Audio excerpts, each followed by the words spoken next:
বাবা, আমি তো বিকম পাশ করেছি। স্বপ্ন তোমার সার্থক হয়ে গিয়েছি।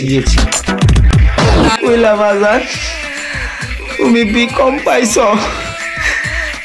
এইটা আমার সত্য হইব। এত কষ্ট করে তোমার লেখাপড়া করাইলাম, তুমি বিকম পাইছো কে?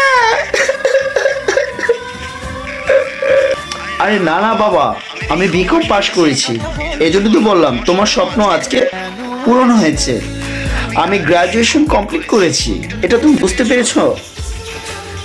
বাজার, অশিক্ষিত মানুষ মনে করছো দেখে কিছুই বুঝুম না, বিকম পাইছ।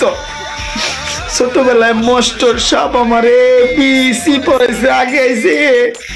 তুমি কালকার কইবা এ কম পাইছি, আজকে কইছো বি কম পাইছি, সামনে কইবা এ কম পাইছি। এরকম করতে করতে কি খালি কমই পাইবা? বাবা, আমি তোমাকে বোঝাতে পারছি না, এটা একটা ডিগ্রি অর্জন করেছি আমি। অ্যাকচুয়ালি কোনো কিছু থাক বাবা, থাক। তুমি আমার অনেক কিছু বুঝাইছো। কালকার থেকে আমার লোকে কৃষি কাজে যাইবা মাঠে, বুঝছ?